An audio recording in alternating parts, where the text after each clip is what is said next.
All this intravenous stuff's no good for you. Stick to smoking. What? I did that just for you, Chris. Hello, everyone. Welcome to Fandomology, where fandoms collide. I am Paul, joined by Mike, Cash, and Chris. I know I'm out of uniform, but this was a show that I literally just sat down to do. I had to practice some music with my mom for a little show that we're doing tomorrow. Not tomorrow, Friday, at her place of work at the nursing home. So we had to get some practice in for that. But anyways, we are here now, and we are here to talk about some more Next Generation. So let me pull up the list of what we're talking about tonight. We're talking episodes 11 through 15. So those are Hero Worship, Violations, The Masterpiece Society, Conundrum, and Power Play. So as always, we'll go around the circle, let everyone talk about what they think of these episodes, and Cash can go first this time. Oh boy. Hero Worship. Well, some of it was interesting. That kid, it's like, hey, something happened to your parents, so put him in school. It's like, I think he needs to wait.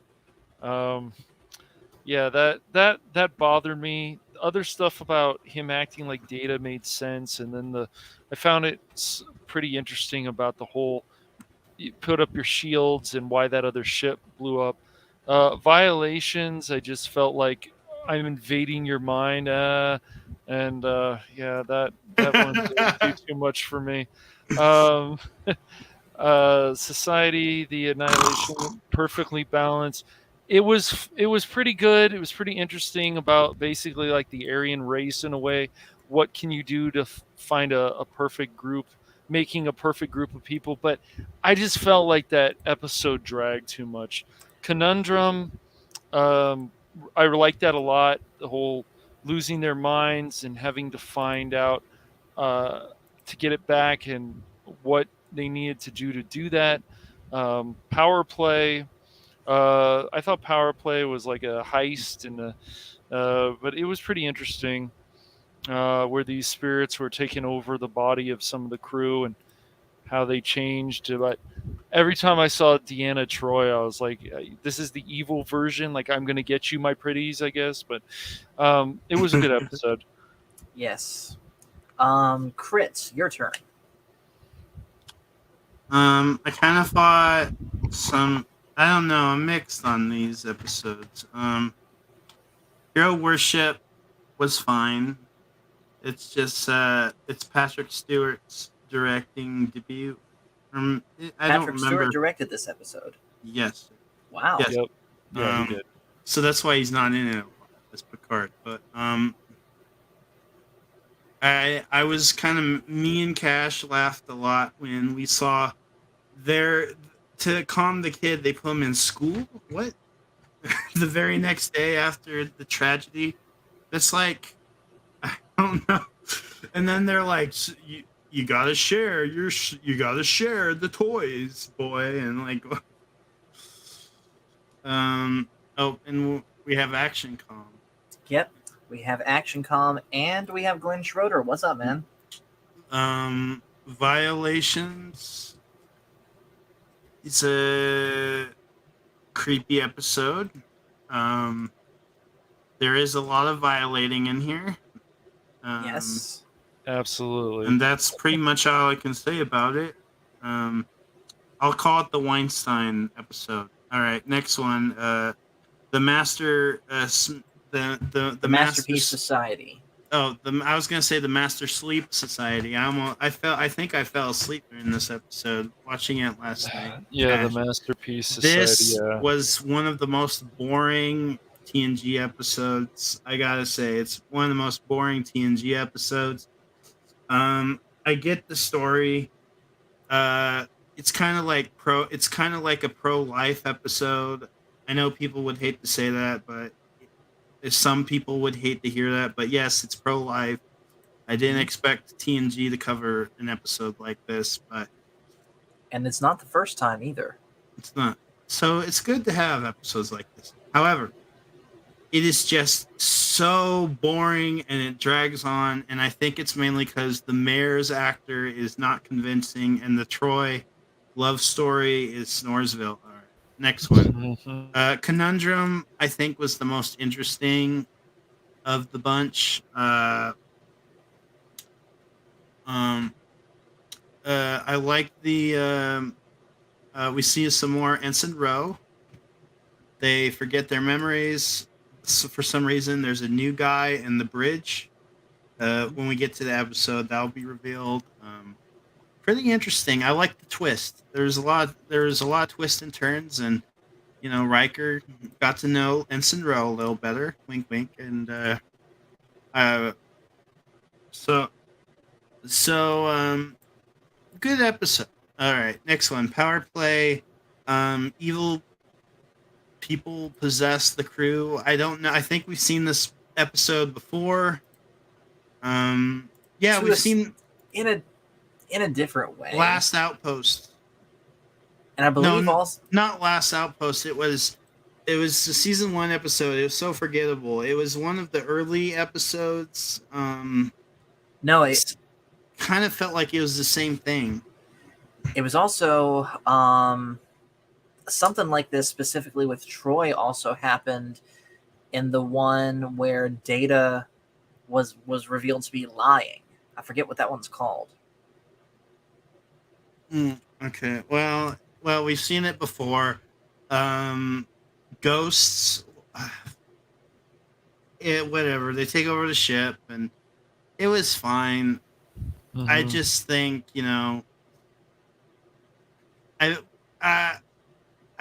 don't want to say they're kind of running out ideas, but maybe these few episodes they kind of just, let's go back to our playbook. And this episode was okay. I think Conundrum was the best of the week. I would say Conundrum and Violations were the best of the week, and I say Masterpiece Society so far to me is the worst of the season. So okay, fair enough. Pacific, what about you? All right, I'm just going to make this short and sweet. Conundrum's probably the best episode of these 5. Meanwhile, Hero Worship, I understand where they were going for this episode, but it's just not a very good episode in my opinion. Violations, it's a Deanna Troy episode, so you know how I feel about Deanna Troy episodes. They're snoozers. I do, and you're wrong. All right, fine. I'm kidding. You're entitled to your opinion, but Deanna Troy episodes are not snoozers.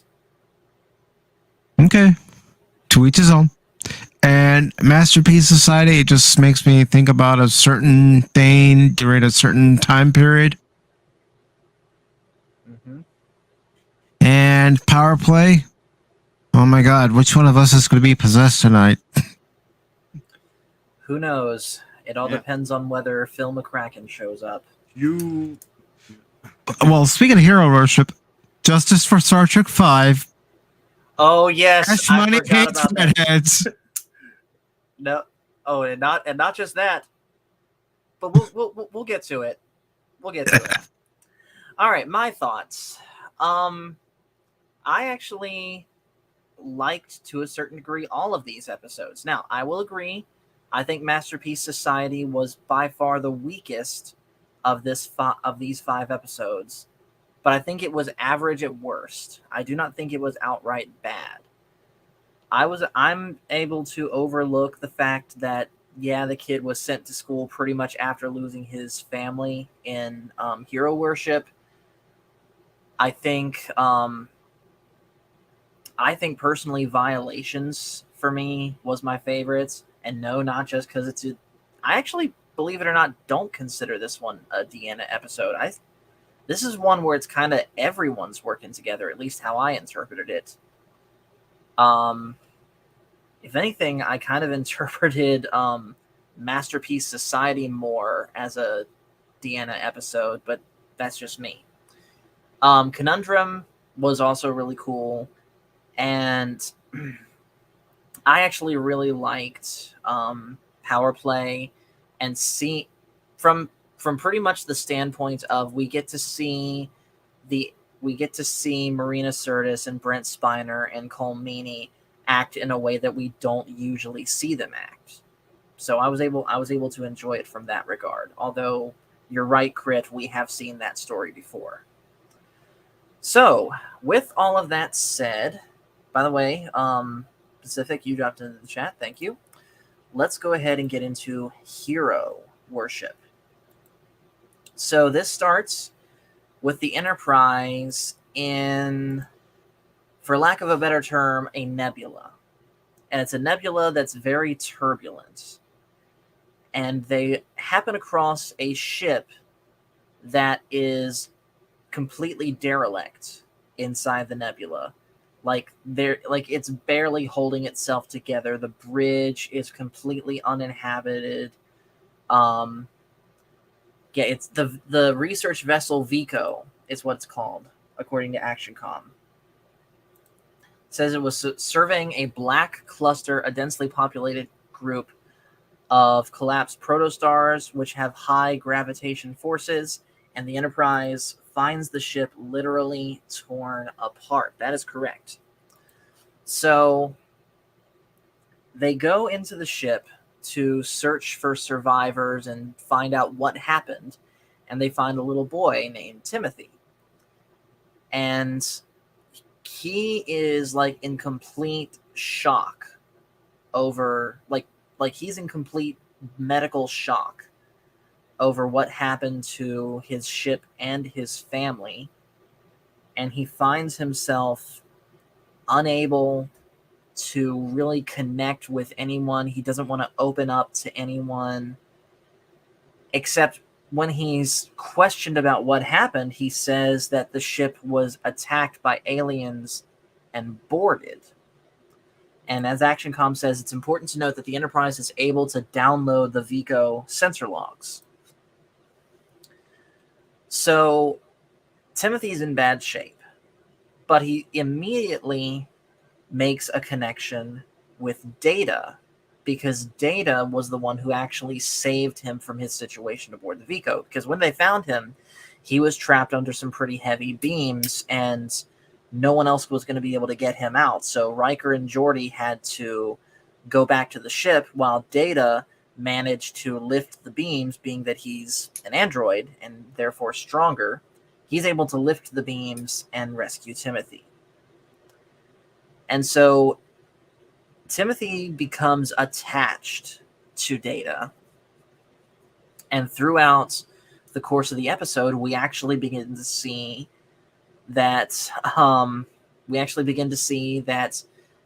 Timothy begins to emulate a lot of Data's mannerisms. For example, making his head twitch, in the way that Data does, and saying things like, "My systems are fully operational," and so on and so forth. And I thought that, and I'll be honest, I thought that it was going to be I thought this was going to be a very different episode than it was. I thought it was going to be something of the kid becomes an annoyance to Data. But what we actually got here, I actually thought was pretty heartwarming and touching. By the way, hello to Fang Chris, who says, "I am awesome." You are awesome at Battlefront, my friend. If you haven't seen the last Battlefront stream, myself and my friend Ian were playing a game with him, and he's actually pretty good for having only played that game for a couple weeks. And like I said, man, I'm glad you're here because I know you're a big Star Trek fan also. So for reference, we are talking about episodes 11 through 15 of The Next Generation Season 5. ActionCom, by the way, says, Troy says that he's found a way, that being emulating Data, to deal with his trauma. And then he also shares a funny quote: "Timothy, your head movements are counterproductive. Can you be still?" So let me ask you guys this.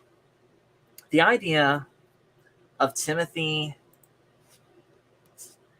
becoming attached to Data to the point of emulating his mannerisms and trying to basically become an android in his imagination to block out the trauma that he experienced. What did you guys think of that idea? I liked it. Me too. I have no issue with it. Makes sense. Yeah, I think that's something. I think it's definitely something believable that certainly a child would do that unfortunately lost their parents and essentially their home. What else can you do when you have nothing left, but you have this android that just saved your life? ActionCom, by the way, says his coping mechanism. Yep. ActionCom says Troy said they should encourage this behavior. Starfleet's finest people. And I gotta be honest, that's part of what surprised me with this episode. Because like I said, I thought that this kid was going to end up being really annoying. I thought that his emulation of Data was going to become annoying. Everyone on board the ship was going to get tired of it. We were going to get tired of it watching it. But out of the blue, Picard's like, Data, I want you to make sure that he is the best android possible. And the reasons, of course, for that they gave made a lot of sense. And indeed, that's what happens. Timothy starts, Data starts allowing Timothy to emulate him. He fixes his hair right. That's where the whole Timothy, your head movements are counterproductive line came from. But at the same time, Timothy is, through all of this, is still letting Data know a little bit more about what happened. Meanwhile, as ActionCom says here, after doing some investigation, LaForge and the crew say the attacking vessel story doesn't hold up. And so eventually they decide to question Timothy on what really happened. And at first he tries to keep up the story of we were attacked, but eventually he drops the act. And the next story that he gives is the fact that he apparently bumped his arm against a panel, and that's what caused the ship to blow up, which everyone in the room points out that that's physically impossible because the panels are programmed to, basically you have to be logged in to even use one of those panels. Not to mention, I'm sure by the 25th century or the 24th century, whichever, they would have invented ways to prevent panels from getting accidentally struck and, something bad like that happen. So we find out later on what really destroyed the ship, because they're going deeper and deeper into the black cluster, and the gravitational forces are getting stronger and stronger.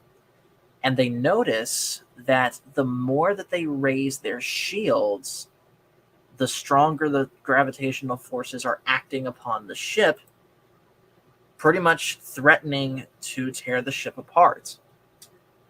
Timothy is working alongside Data at the science station trying to figure out what's going on, because this is pretty much just like what's happening aboard the ship that he was just on that got destroyed.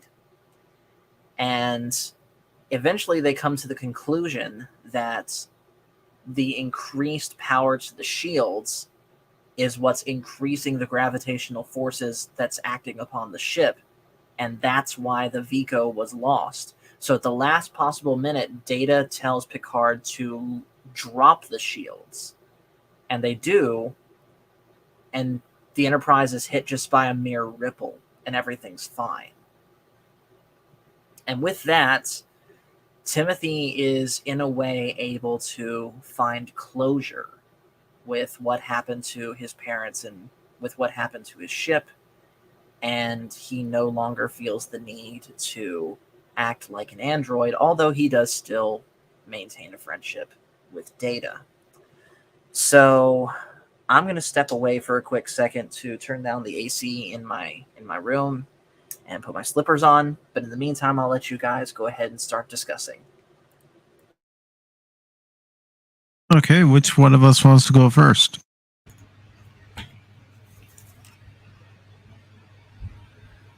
You go first, Mike. You said it. You go first.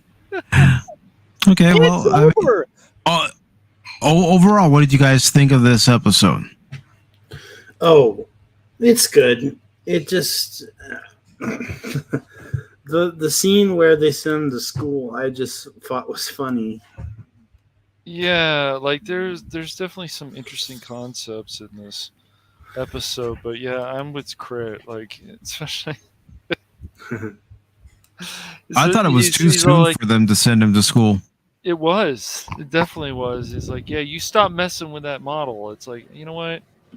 He's just lost his parents, but yeah, let's not let him play with the model in the school. That's fine, sure. Yeah. I can understand that they were trying to be strict about it, and he was not paying attention. And I get that the teacher needs to scold him a little bit, but I was like, come on, man.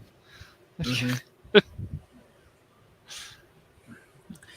So I agree. The teacher did not handle this situation in the best way.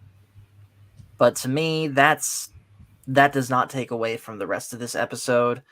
This, to me, is at least the second best episode of this block. And like I said, I was expecting to not like the fact that Timothy emulated Dana so much, but they pulled it off in the best and most heartwarming way possible, in a way that makes sense.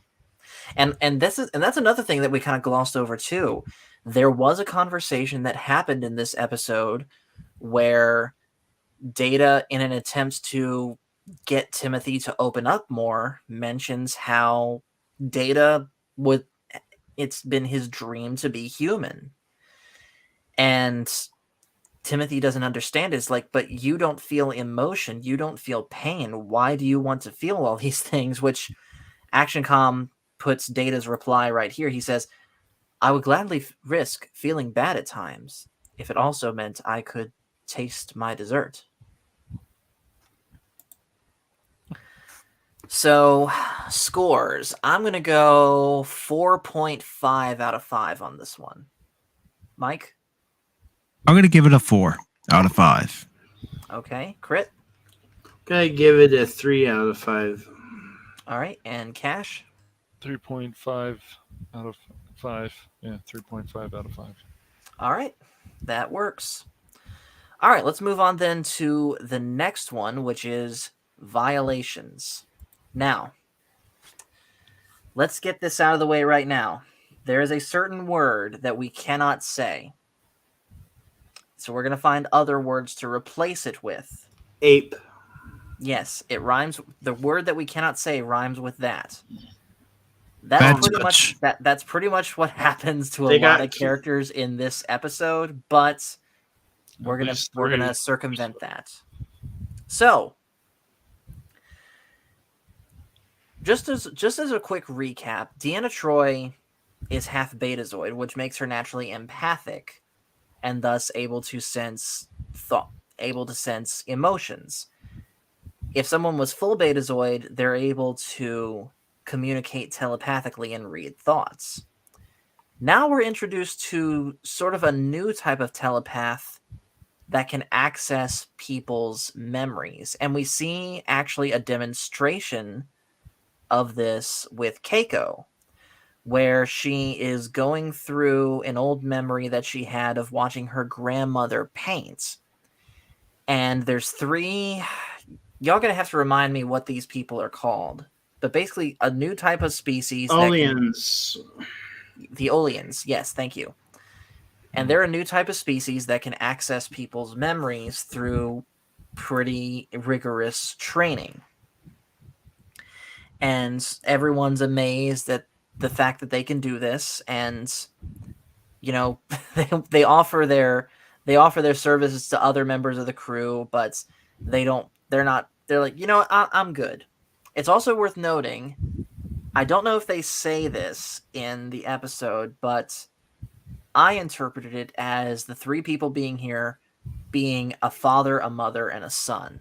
Now, I know that, yes, there is a father and son dynamic here, but the woman that's with them, I wasn't sure whether or not that was her mother, but I'm going to make the assumption that it is.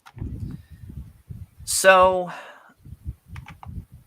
after the demonstration, Troy decides to go back to her quarters for the night, and for a certain portion of the way, the son actually accompanies her, talking about how he's frustrated with his dad constantly belittling his accomplishments with his training, which he does earlier on the episode, talking about how he was meeting with this one group that was, I guess, at war with each other, and while the son was barely able to connect with them at all, the father was able to connect with them within a day. So Troy sort of relates to this, talking about her own mother and how overbearing she can be, which, by the way, I know that there is a Loaxana episode coming up in the next block, and again, I'm not looking forward to it. It's understandable. Yeah. I can just say you might want to get you might want to take your pills before that episode. It's okay, man. I still got a jar full of melatonin right here, which, yeah. So, like I said, Troy goes back to her room and she's brushing her hair before bed, but she senses that something's off. And all of a sudden she starts having these flashes of what at least she thinks is a memory playing over and over and over again in her head of a time when her and Riker were in her quarters alone, and they had just finished playing poker, and Riker was kind of, at least the way it showed, Riker kind of tries to force himself on her. Let's take advantage of her. Yeah. But as the memory starts flashing over and over again, Riker is replaced by the sun in the memory. And it causes Troy so much anguish, so much mental anguish, that she goes into a coma. And so everyone else is trying to figure out what happened. They're trying to figure out what did this, who did this. Immediately they suspect the Ulians, but they need more proof to go on.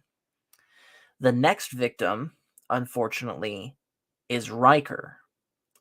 Riker then has a memory of an emergency happening in engineering where the warp chamber has to be evacuated, and Riker is leading the evacuation, but someone gets left behind, and all of a sudden one of the engineering lieutenants is like, "She's dead. You killed her, Riker. You didn't save her." And that officer also turns into, as ActionCom says, Jev. The son's name is Jev. Thank you. So now Picard is really starting to get suspicious of the Ulians, and he pretty much confines them to quarters for the duration of their voyage. And of course the Ulians are like, "Why? We have nothing to do with this." Specifically, the father says that. And Picard's like, "Yeah, I know, but at the same time, something is threatening my crew. It wasn't before you got here, so this is just a safety precaution." The next person, unfortunately, to come under this effect was Crusher. But before we get into Crusher and what happens to her, let's talk about this. Crusher has found an electropathic residue in the thalamus, the memory center of both Troy and Riker. This suggests Irazine syndrome. But no sooner does she find this, but then Crusher also starts to become a victim of someone invading her memories.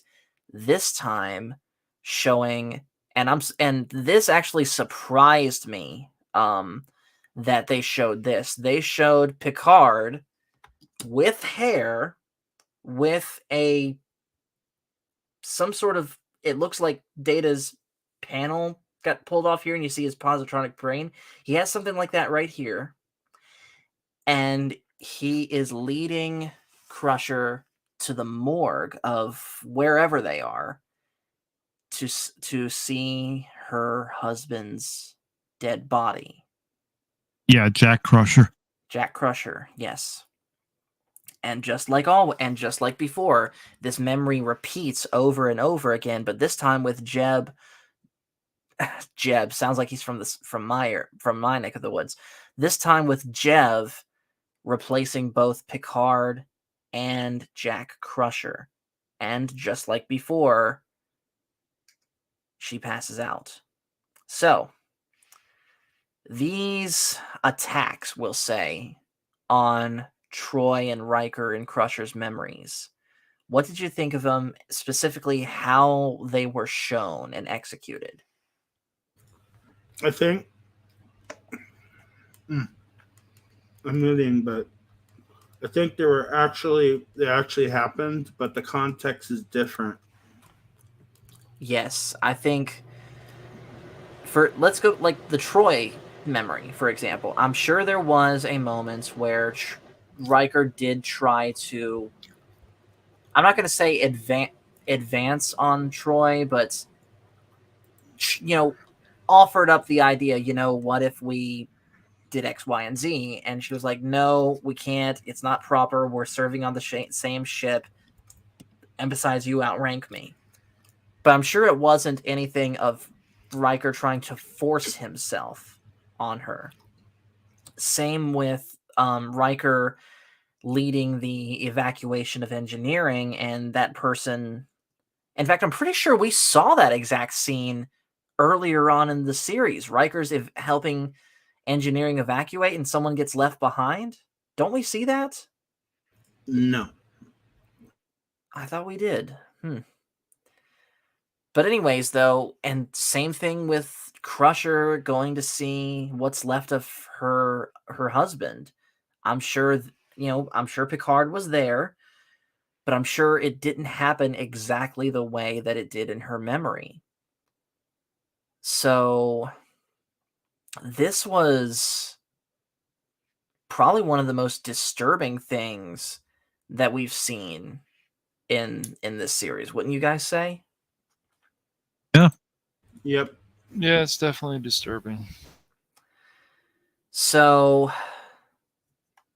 again, Picard is trying to investigate all of this with the help of the other main characters, and eventually Troy comes to, since she was first, she's the first to come back to her senses, and she is willing to undergo having her memories probed by the father to find out what happened. And so she starts with what she was doing the night that she got... Oh my god. Can someone address what Fun Sky 40 just said? Someone with a wrench, please. Yep. I'm on Thank it. you. Yep. And you know what? Even though it wasn't said by the panel, I'm still going to play this clip for it. Language! And for gosh sake, watch your language. So did you already handle it, Pacific? I took care of it. Thank you. Thank you. So anyways, Troy starts walking through her memories of that night, where it starts with her brushing her hair, to her having that memory induced in her, seeing Riker in the poker room and, being alone, and Riker starts to advance on Troy, but then suddenly Riker changes and suddenly it's not him, it's Jev. But she doesn't know that, or at least it's too the images are flashing too quick to really realize who it is. And unfortunately, she has to live through that pain again. And not for the last time either. See, at first, Picard suspects the father of tampering with everyone's memories, but eventually it is revealed that it is Jev, because they do their research. Data does the research on other planets and other places that these Ulians had visited, and tried to find similar phenomenon of people falling into a coma while they were visiting. And every single time, the one common factor was that Jev was there.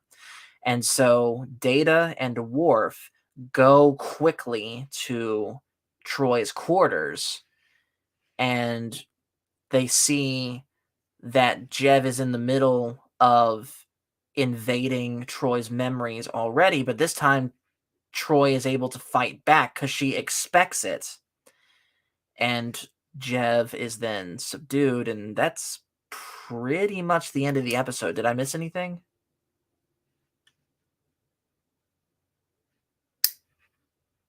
No, I think you got it all. Okay. Yeah. So yeah, let's talk about this one before we give our rankings. Again, the idea of pretty much having someone invade the most, let's say what it is, invade the most secretive and private part of your mind, your memories, and have them weaponized against you. Like, that's nightmare stuff right there. It is. I mean, how would you react to someone invading your mind and giving you false memories? That would, like, I know we talked about trauma in the last episode, but that would cause bucket loads of trauma. Because then you'd be like, I don't know if I can trust my own memories anymore. You'd be second guessing yourself. You'd be, trying to recall something and going, wait a minute, did it actually happen that way? Or am I thinking of something else? Mm-hmm. Yeah, you're exactly right. In fact, I don't know why, but the memory aspects of this episode, for whatever reason, reminded me of Night Terrors. Because in that episode too, their mental states were being tampered with, although this time by natural causes outside of their control instead of by a person. But the effect that it was having on them, it kind of reminded me of that episode. You get what I'm saying? Yeah. Yeah. I completely get where you're coming from when you see the correlations between the two episodes. And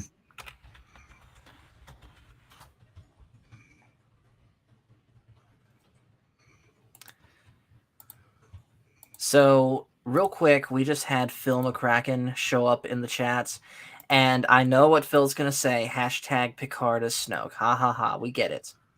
But guess what they showed in this episode, Phil? They showed Picard with hair. And not only that, but they also sang Row, Row, Row Your Boats in the last episode in Hero Worship. The kids were singing it. And again, I just couldn't help but think of, Spock, why aren't you singing along? I am trying to comprehend the meaning of the lyrics. You don't comprehend the lyrics. it's a song, you green-blooded Falcon.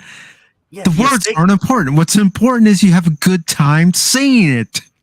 Are we having a good time, Doctor? I liked it better before he died. And you know what? It's been a minute since we've played this clip on Tuesday Night Trek. In fact, we're going to play both of them. Excuse me, I'd just like to ask a question. What does God need with a starship? I said, what does God need with a starship? Jim, what are you doing? I'm asking you a question. And we can't forget this one. I know this ship like the back of my hand. Doing. You're right. You need the Violante boing. Yes. Are you since you edited that one? Since you edited that clip, Pacific, are you able to Mhm. edit in the Godzilla boing onto it? I'll find that sound effect and I'll add it. All right. And Action Com is right, but life is not a dream. But anyways, getting back to this episode, the final line. But I think that no one can deny that the seed of violence remains within each of us. We must recognize that because that violence is capable of consuming each of us as it consumed your son.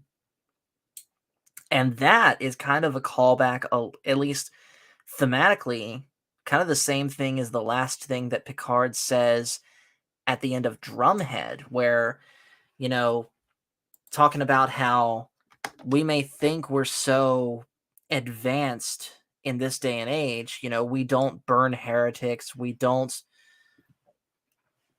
that sort of thing. But there are still those among us that will fester fear and paranoia anytime you give them the chance. That's, at least to me, thematically, it's the same thing. What do you guys think? Yeah. So, ratings for this one. I'm going 4 out of 5. What about you, Mike? 3 out of 5. Okay, Cash? All right. This episode did bother me, so I'm gonna go 2 out of 5. Okay, and Crit?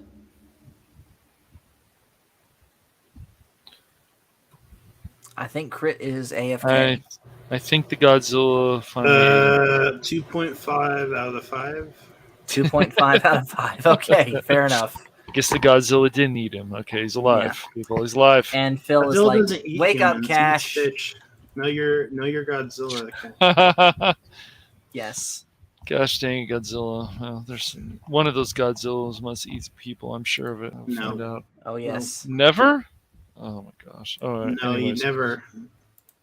Dang it, Well, Godzilla. there is one Godzilla that eats people, but apparently he doesn't count. Doesn't Gino eat people in that movie? No, he eats fish. Yeah, he eats a lot of fish. Godzilla always eats fish. Godzilla.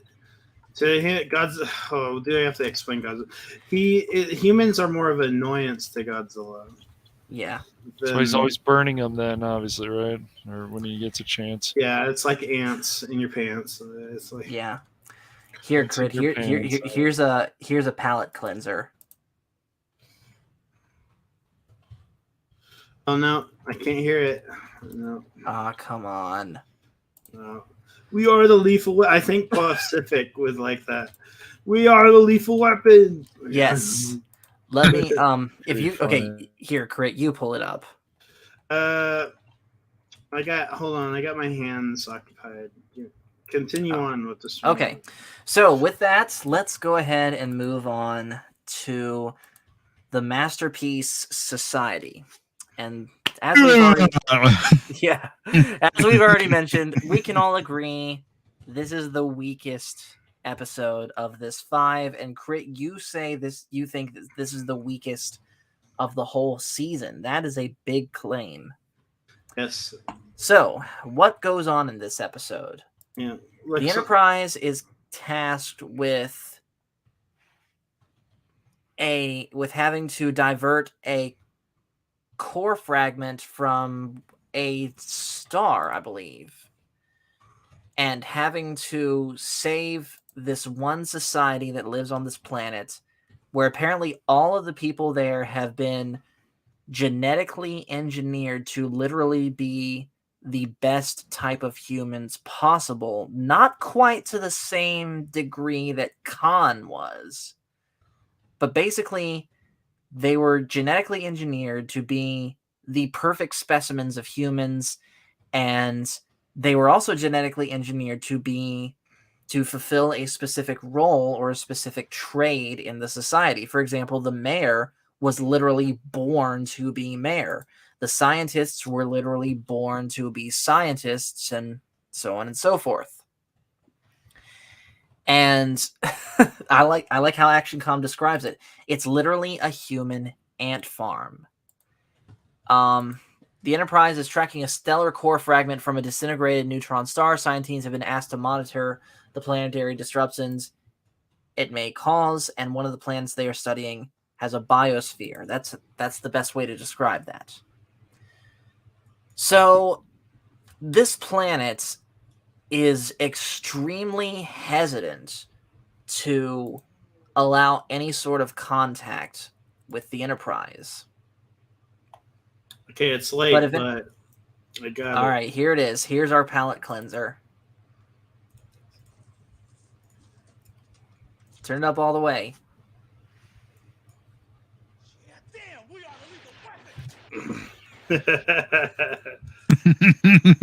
How's that for bad English acting and writing in a Godzilla movie? I love that. God, It's pretty funny. Yeah. That's funny. Also, Crit, look what I'm putting in the chat. Yep. He will eventually. Yes. And so will Pacific.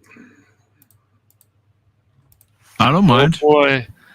Yeah, I might watch Well, it. I believe the next Godzilla. one we're watching is Godzilla versus King Ghidorah. Yep. Is that one supposed to be good or something? Depends Right. on what you think. So, All right. Yeah. So, anyways, though, we're that's kind of how little this episode matters. We're talking about Godzilla instead. So, pretty much what happens is the Enterprise manages to save them from this stellar core fragment with the help of one of their top scientists. But in doing so, pretty much this society is no longer blind to the fact that, as far as they know, they're the only ones that exist. Thus, that causes some of them to want to leave. But also there are some, especially people higher up in the hierarchy of the society, that want them to stay. And eventually it decides that whoever wants to leave can leave, and whoever wants to stay can stay. And also something about a weird relationship between Troy and the mayor of this town. that takes most of the screen time of this episode. Yeah. Yes. So this one, however, though, there is one interesting thing about this episode. This episode has a very interesting stance. Well, I wouldn't necessarily say stance, but it makes some pretty interesting pro-life commentary. Now, do not want to get into a debate on abortion. Is it right? Is it wrong? That's not what this is about. But the scene revolves around Geordi talking with this scientist, talking with this society's head scientist, and she is absolutely fascinated by the fact that A, Geordi is blind, but B, that Geordi, has his visor. And they're talking about it, and she's like, I wonder what it would have been like if you had been born in our society. And then he was like, I probably would, if I was going to be born blind, I probably would have been destroyed when I was still just a clump of cells. And she doesn't deny it. And of course, Geordi kind of I wouldn't say makes fun of it, but kind of sneers at that idea, saying, you guys would kill someone that's imperfect instead of let them have the right to choose and give them the chance to live the life that they could live. Which is an argument that does happen today regarding around this subject. And I think it's probably the best way that they could have handled that argument. Don't you guys think? Yeah. Yeah, it is, but go ahead, Mike. No, I was just saying yes. But I agree. Yeah, I agree. I'm sure you guys see it. I mean, it's the certain Aryan race, you want what can we do to make things perfect enough, getting rid of anything we consider that is irrelevant to us, disabilities, anything else. So Because think about it, back in the 1930s, during a certain period of time, I'll just say World War II. Yep. That's what was going on. Yeah. Yep. Exactly, dude. They were looking for certain physical attributes in their people, which, ironically enough, their leader didn't even have. But that's neither here nor there. Mm-hmm. But aside from that, this episode, I'll go ahead and give the rankings. I'm going 2 out of 5. Mike? 1.5 out of 5. Okay. Cash? Gosh. Yeah, 2. 2 out of 5. 2. Crit? 1.5 out of 5. Okay. Really boring episode. Yes. Real quick, ActionCom has some comments on it. He says, when society reaches a point where technology can get around most problems, destroying life before it begins gets to be ridiculous. And yeah. That is true. So that's that episode. And so now we move on to Conundrum. What? Hold on. Not yet. So it starts with the Enterprise. Everyone's kind of going about their day on the Enterprise. Troy and Data are playing a game of chess in 10 forward, and Data surprisingly loses. And thus, as a bet, he has to make a drink for Troy in a certain way. Actually, hold on a second. Thankris just brought up a good point. Why is it that they try to control populations on some planets, but they can terraform planets? That is a good thing to think about here. Mm-hmm.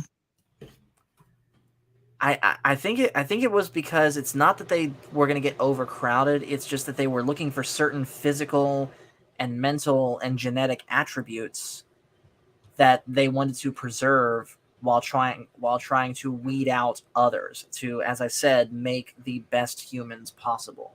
Not to the same. They wanted the attributes that would be beneficial to their society. Right. And let's face it, even though this isn't to the same degree, this is pretty much the same thought process that created Khan, Noonien Singh, and we see how that ended up. But anyways, though, the Enterprise is going about its day when all of a sudden... Okay, remind me never to shine a light in my eyes for real. Don't ever shine an LED light right in your eyes. But still... Way to go, buddy! But still, though, who are you guys? And more importantly, who am I? I don't remember anything. Well, I thought we were on the Godzilla stream where we're talking about Cash Money's favorite movie, Godzilla's Revenge, with the kid. I don't remember this. He dreams of being on Monster Island, and it's all stock footage from all the other 6. I thought I was watching. Yeah. I thought we were also talking about Trigun for some reason. Yeah, and whose channel is this? Last I remember, I thought this was the Phantom Hooligans. So yeah, I feel like I'm in the wrong place. I feel like I got to put this guy here. Oh, maybe so. I don't know. I'm not sure what channel. Maybe we were talking about Godzilla and then Trigun, and then maybe wrestling. I don't know. It's weird. Yeah, I mean, I remember how to work all of this stuff. I can't remember what we were doing. What? And I don't know. Who's that little green monster below? Yeah, I don't know. I thought I saw a picture before next to this person. Yeah, I don't know. And who is I this? could have swore there's someone with a butt chin in this conversation. I don't know. Like there's I heard there's some like big big fat dude or something. But I don't know. It's weird. It's crazy. And what does this mean? After the vessel initiates an intense scan of the Enterprise, a wave of green energy passes throughout the ship, and the entire crew suffers from memory loss. What's the Enterprise? Ow! Ow! Whoa! Ow! What's Turn that That's down. a weird Ow! noise.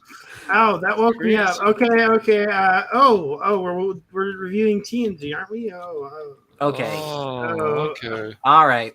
That was crazy. That's enough. That's enough of that. If y'all couldn't tell, this was another instance of us reenacting a certain gimmick from one of these episodes, and at least this time we actually communicated ahead of time instead of me dropping it on you guys. So, thank you for going about that with me. I And believe everybody is happy to do improv in this group. So even people who are Absolutely. not here right now, I'm sure they would Yes. be happy to do it.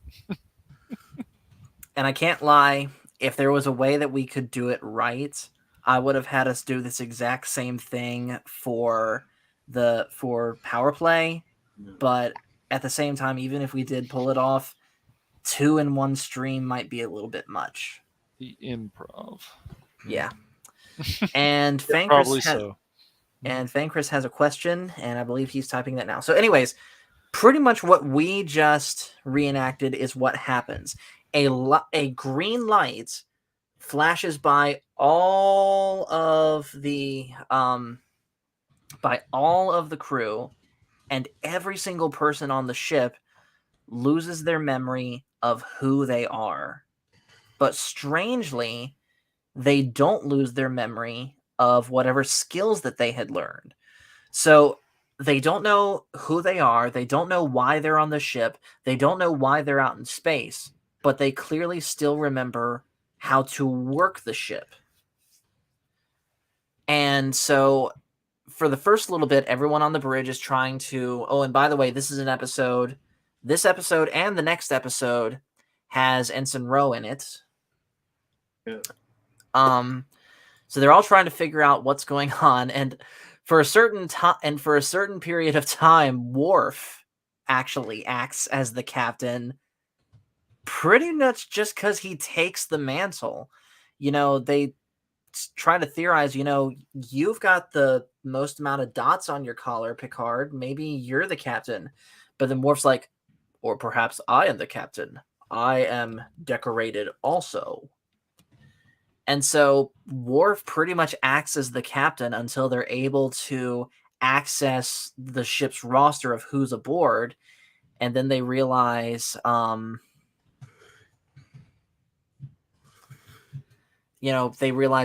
wow, Picard actually is the captain. It pretty much plays out like this. Looks like you're the leader. Picard counts as fifth. Perhaps we should not jump to conclusions. Worf points to his baldric. I am decorated as well. Now, real quick, Fankris asked the question, how is it that the holodecks are 25 by 25, but when the simulation is active, they seem endless? Plot convenience, maybe?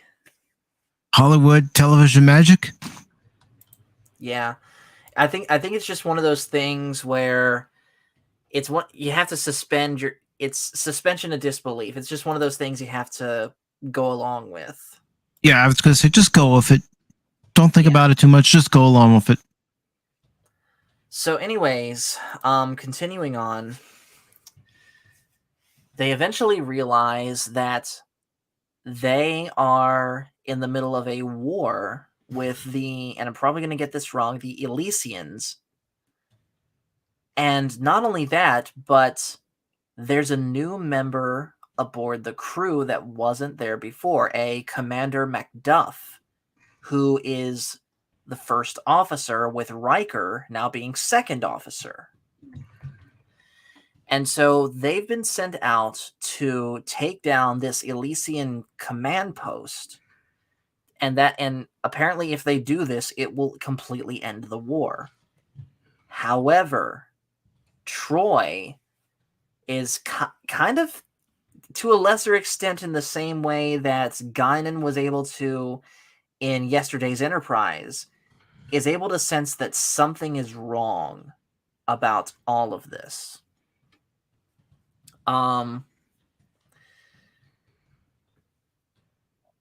She's able to sense that there is a sense of familiarity between herself and Riker because, they had feelings for each other once upon a time. Still do. But she also senses that they shouldn't be in this war. And yes, ActionCom is right. All that while, Riker and Ensign Ro are getting close, which is funny because earlier on in the episode, they were actually arguing with each other over standard procedure. Ro had found a way to do a certain task better, but she didn't run it by the chain of command first. And yes, this is a great quote. For all we know, you and I could be married.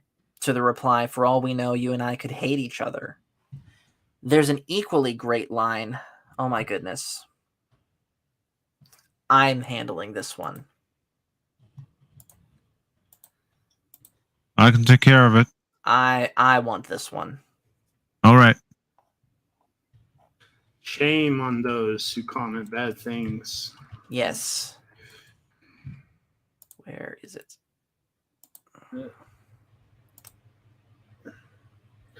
Are you able to ban that guy from the chat? I just did. I was just able to from StreamYard. ActionCom says set to phasers on Slaughter. I wish I could, man. At least, well, I kind of did by blocking him, but yeah. So there's another really great conversation that happens in this episode between Geordi and Data, where they're trying to figure out why Data is the only android aboard the ship, and could there be other androids? And they come across different possibilities of maybe Data represents a race of androids that have a home planet, or maybe androids are standard issues to every starship, but every starship only gets one because they're so hard to make. Or, and this one's the most heartbreaking because Data says it, perhaps I'm the only one. Perhaps I'm alone. So what did you guys think of that conversation? Well, they're trying to figure out their own lives, who they are, and what their purpose is on the ship. And when you hear Data say, maybe I'm the only one, it does make you think, imagine if you were the last human on Earth and you happen to be, I'm going to go far-fetched on this one, abducted by an alien species. And that alien species is not only studying you, but they're taking you to their home world, and you realize that there's no one left on Earth. You are the last human being. You are the last of your kind. Yes. That would be terrible. Yeah, think about, how you'd be feeling. You'd be going through all these different emotions. Granted, Data doesn't have any emotions. But still, he is the only one of his kind, besides Lore. Right, but Lore doesn't quite count because he has a slightly different program to him. True. Real quick, Fankris asks a question. What's your opinions on the Mirror Universe, aka the Terran Universe? I like it, and I wish there was a proper Mirror Universe episode in this show. I know we're going to see the Mirror Universe again when we get to Deep Space Nine. There is a book, audio book that we could listen to. I think it's read by John D. Lancey, the actor for Q, but there is a big Mirrorverse book for TNG. So I was going to say, they've done the Mirror Universe for the books. They've also done it for the Star Trek Next Generation comics as well. And there is a big Mirror Universe thing going on right now in Star Trek Online. Yeah.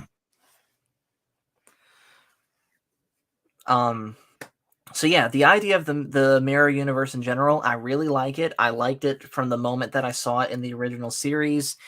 And I can't wait to see it again in Deep Space Nine and in Enterprise. But anyways, though, back to this episode.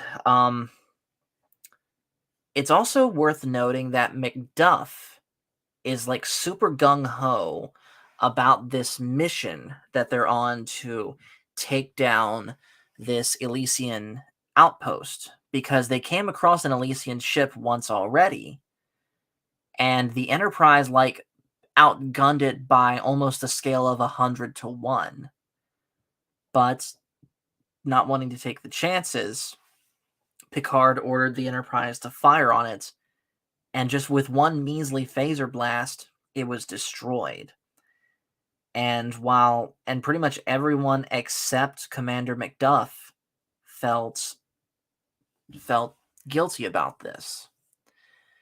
So eventually it comes to where they approach the ship. Actually, no, let me back up a little bit. This whole time, Crusher's also trying to figure out what happened to their memories. And she's trying to do different brain scans on them, which Macduff volunteers to be the first for. But I think it's implied that he sabotages the brain scan so that they don't figure out exactly what happened.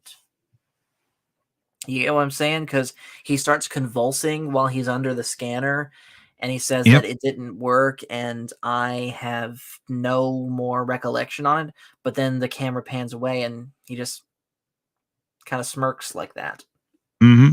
He's trying to keep up the ruse. Mm-hmm.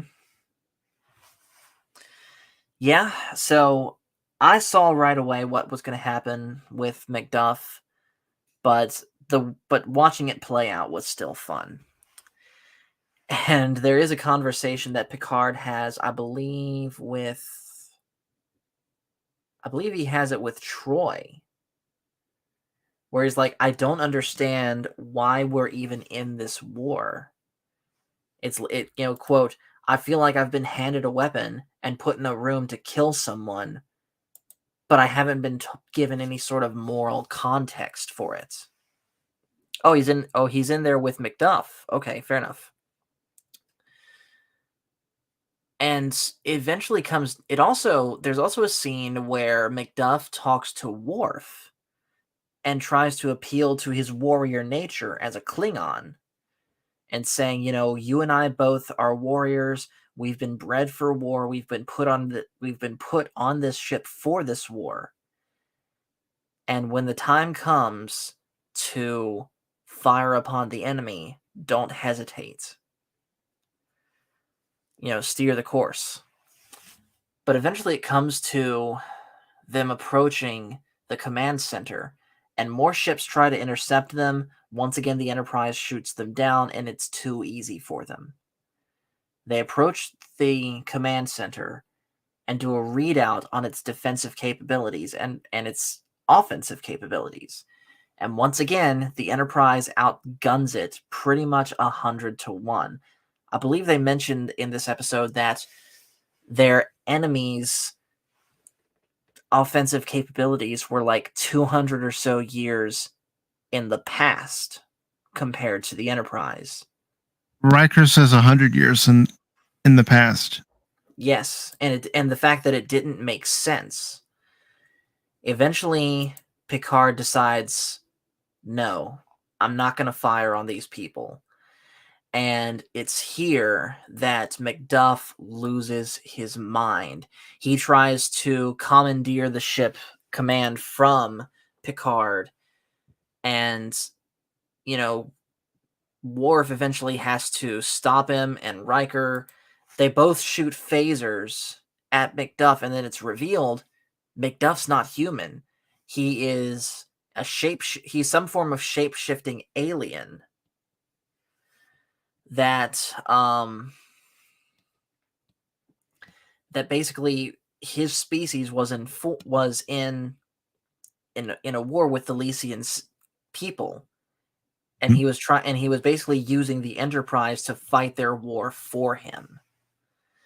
Yeah, and when they're firing at the ships, and Worf's reaction to the fact that those ships are armed with lasers, it's like, lasers? It'd be like a TIE fighter or the Millennium Falcon going after the Enterprise, thinking they could go on in a one-on-one battle. Or in the opposite direction, a TIE fighter or X-wing going up against, say, an F-18. Mm-hmm.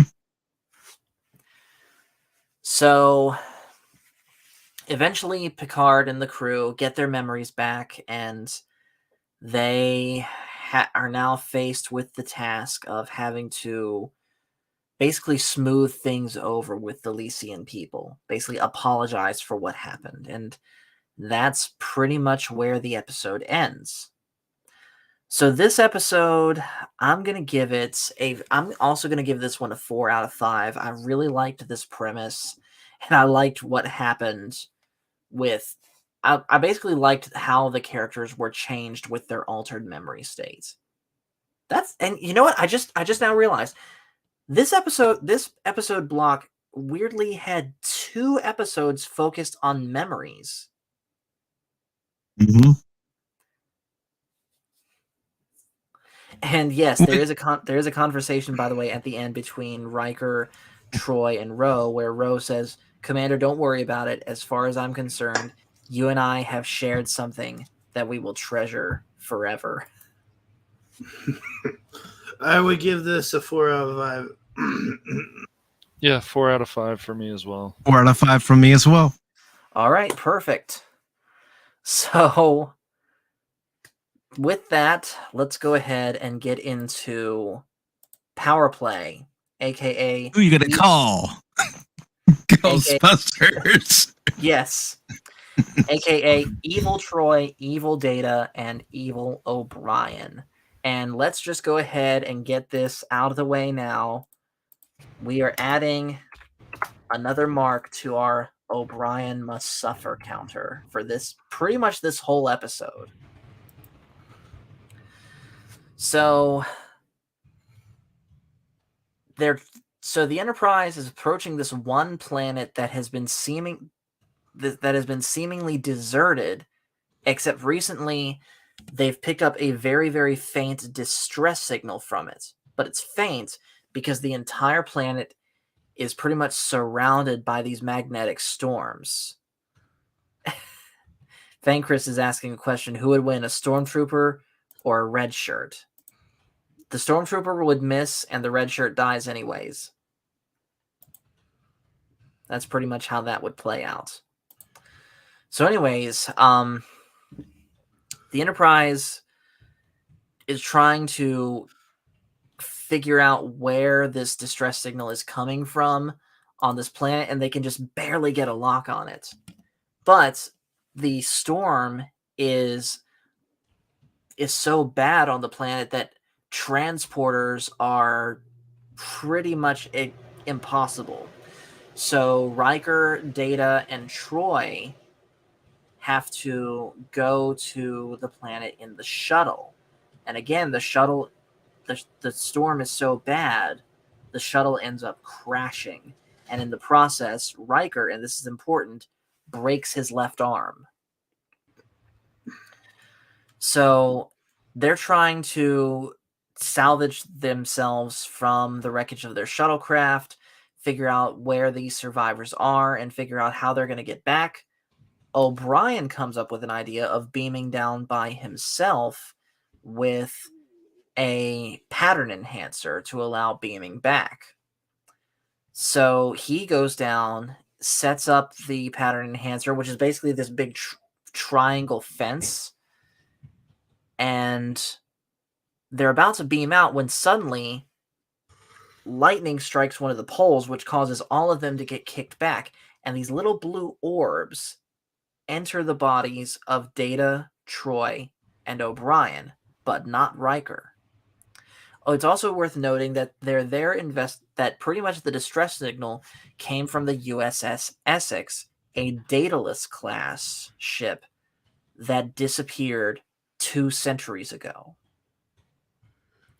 So they all beam back to the ship, and immediately you can tell that just something's not right, because Data has a bit, like, his voice glitches. Like it sounds like he's talking like a CD that's all scratched up.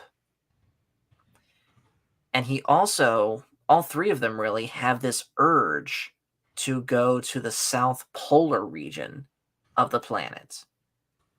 And eventually it's revealed that Troy, Data, and O'Brien have been taken over by something else entirely. Because the three of them try to mutiny on the bridge and take it over.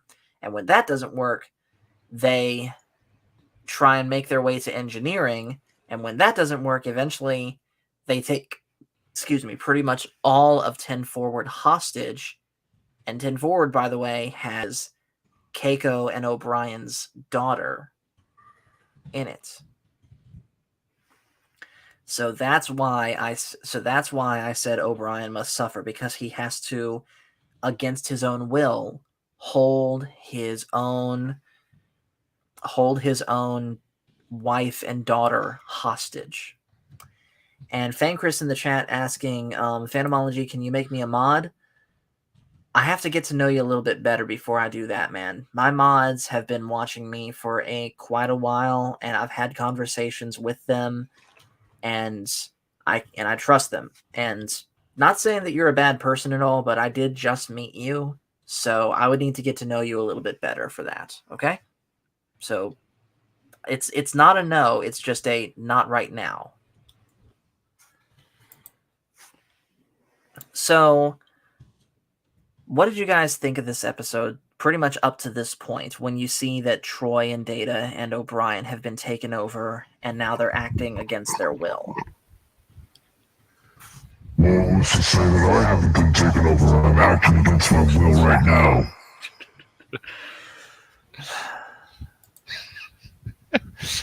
It's Grand. How about no? It's Grand Theft Star Trek, Paul. That's what it is. Pretty much Grand Theft Star Trek. Fine. I was just trying to have a little fun. I know. You have failed me, Mike, for the last time. No. Just kidding.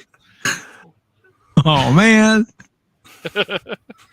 Here. But hey, don't worry, though. This isn't the first time this isn't the first time we've seen someone get taken over in Star Trek. This is also not the first time we've seen someone get taken over on this channel, or rather the gaming channel. Hey, I can sound like Cash Money. Did you know that? Do it. Let's hear it.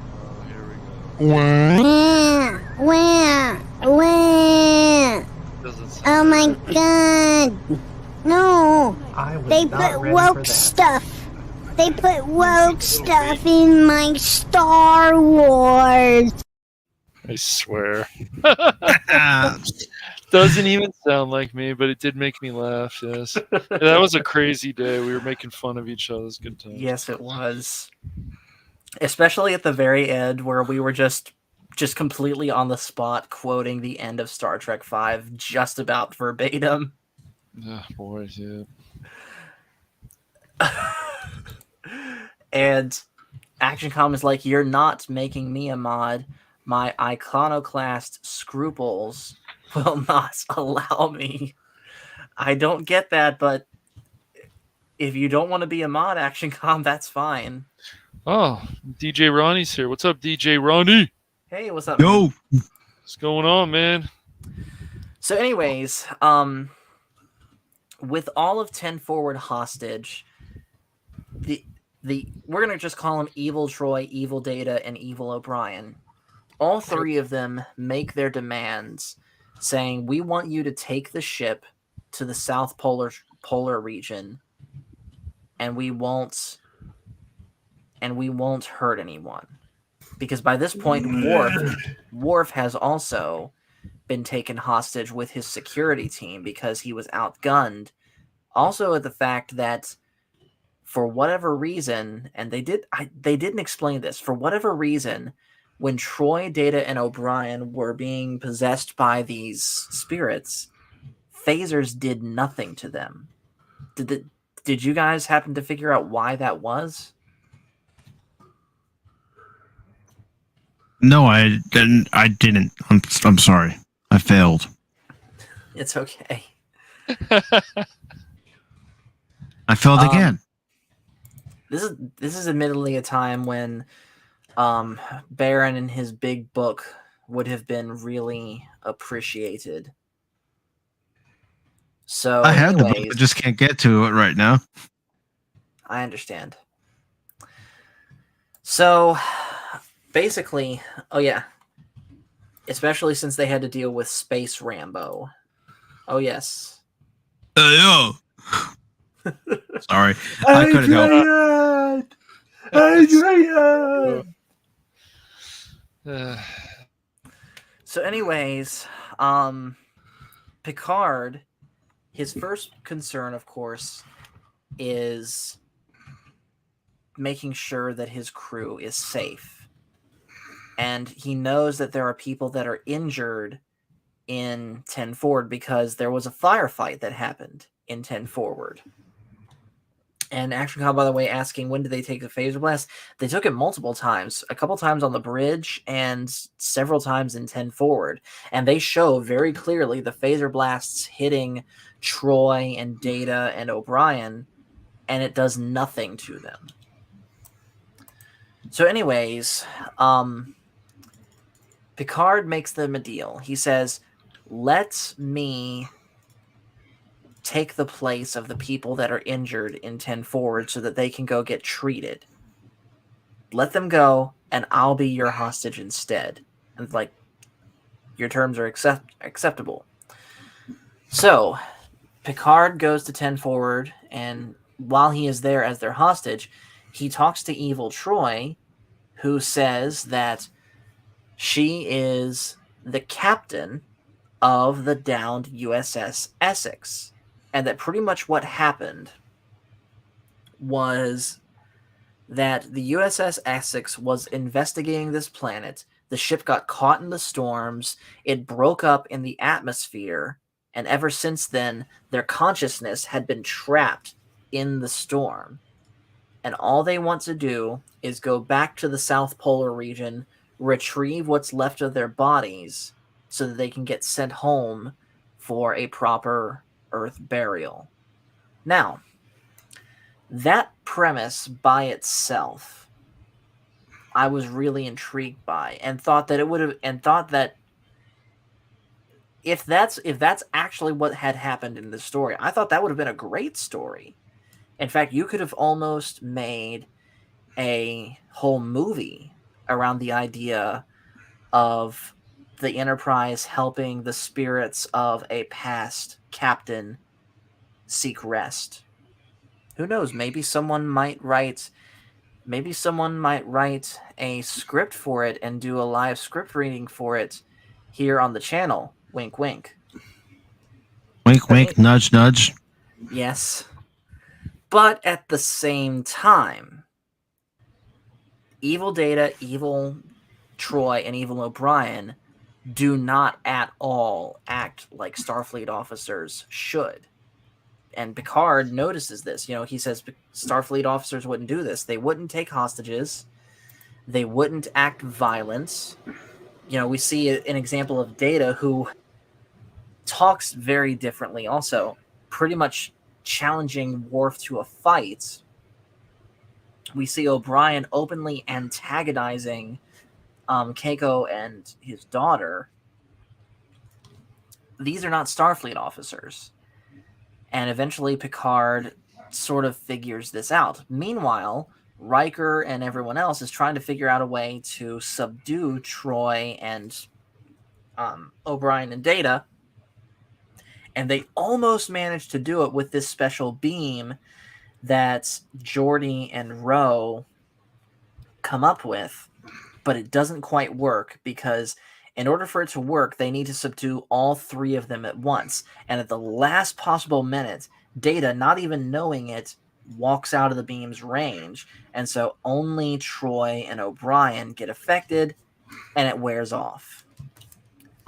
So pretty much any attempt that they have to undermine Evil Data, Evil Troy, and Evil O'Brien fails. And so they're left with no choice but to comply with them. Action Comm also says, I love how Worf has to suppress his nature in the face of the hostages. Yeah, because think about it. Imagine if that fight had taken place with 10 forward completely empty. Worf would have gone... He would have gone completely John Wick on all of them. And that would have unfortunately meant that Troy, Data, and O'Brien wouldn't be alive. I'm sure. But anyways, though, eventually they figure out that evil Data, evil O'Brien, and evil Troy are lying about who they say they are. That they are actually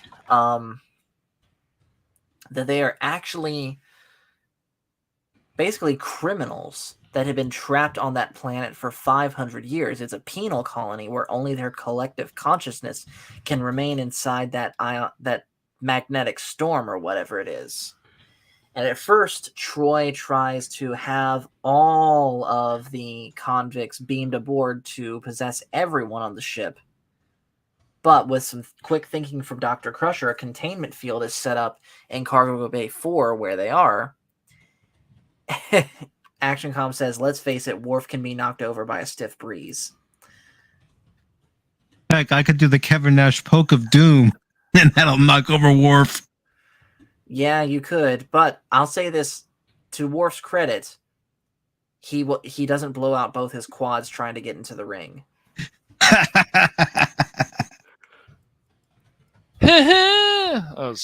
Yes. So anyways, though, basically Crusher sets up a containment field in Cargo Bay 4 where everyone is, and they're able to convince the spirits possessing Data, Troy, and O'Brien to leave, basically saying, listen, you've lost. You need to just go back to where you came from. And they're like, fine, but don't ever come around here again. And that's the end of the episode. So, here's what I said. Here's what I think. The premise of this episode, up until the end, I really liked. I was really invested in this episode. The ending kind of let the air out for me. Like I said, it was flat. If this actually was the spirit of a Starfleet captain seeking rest and having to go through to extreme great lengths to find his rest, I think this would have been a far, far better episode. But them being just criminals in the end, it just kind of killed it for me. Got to get all those criminals out of there. It's like, yeah, it's pretty crazy. So rankings, a very low 3 out of 5 for me. I'm going to go 2 out of 5. Okay. Cash? 3. All right, and Crit?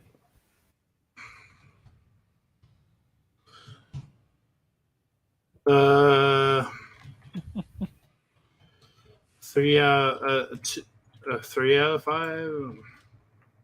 3 out of 5. Okay. All right. So it sounds like we're roughly around the same thoughts of this one. So that is it for this block of TNG. Next block, of course, is going to be episodes 16 through 20. Like I said, I know that there's going to be a Loaxana episode, but that episode also has some bonding time between Worf and Alexander, so I'm sure at least part of that episode is going to be good. Yeah. He's going to love it as much as The Lost. It's going to be great. Okay. Yo. You know what? Maybe we should have a special watch party and rewatch The Lost. No. No. If you want to rewatch it, you're good to go. Yeah, you go rewatch it by yourself, Paul. Have fun, dude. Have fun with that. Okay, all right, fair enough. But anyways, though, before we go, a couple things I want to make you guys aware of. So tomorrow, we are starting a new series called Revisited. And this is where we're going to go through a lot of the things. This basically is going to be Michael's show. And this is where he's going to be going through everything that he's missed, whether it was because of his army obligations or other reasons. And we are kicking it off, of course, with Star Trek the Original Series. So we're taking a second look at it, but this time we're looking at it in production order. Kind of like going through the Clone Wars chronologically instead of in release order. We're going in production order. So the episodes we're talking about, let me see if I can get this right, are The Cage, The Enemy Where No Man Has Gone Before, The Corbomite Maneuver, Mud's Women, and The Enemy Within. Those 5 episodes. And Michael's pretty much going to be handed the reins. So, Cash and Crit, I know you guys. The invitation is there if you guys would like to. Although, Crit, I know that you're not the biggest fan of the original series. Mike, would you be willing to be there? I could be there after Pop Talk. Okay, perfect. So I'll have to double check what time it'll be. It'll probably either be 9 or 9:30 Eastern. I'll let you know for sure. Okay. And it's gonna be the original gang of myself and Brandon and Nerdporial and hopefully Spock. And of course Michael will be there too. And then also Thursday night at 9:00, we will be having our special discussion talking about metal music. So I've already got a good panel coming up. I got Coffee on Korban invited. My friend Ian's going to be invited. A new friend of mine, another coworker who y'all haven't met, I invited. Brandon's going to be there. I invited Phil, of course. Glenn Schroeder's going to be there. Cash, do you want to be there? Maybe. I'll think about it. All right. What day is that going to be? This Thursday at 9. And it's just a simple, what do we think of metal music? What bands do we like? What we don't like? Who we think the most influential people in metal are, etc., etc.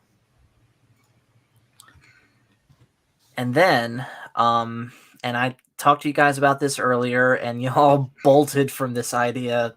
It was actually kind of funny. This Sunday, we are also having a special session of Revisited, where Michael is going to be giving his thoughts on Book of Boba Fett. And I'm going to take this opportunity to rewatch it also, because I want to see, especially having seen Kenobi, what do I think of what came before it? So it should at least be a good conversation. But in the meantime, guys, thank you so much for watching. Make sure to hit like and subscribe if you haven't already. And we will talk to you guys later. Boing. See the Godzilla streams. Go see it. Yep.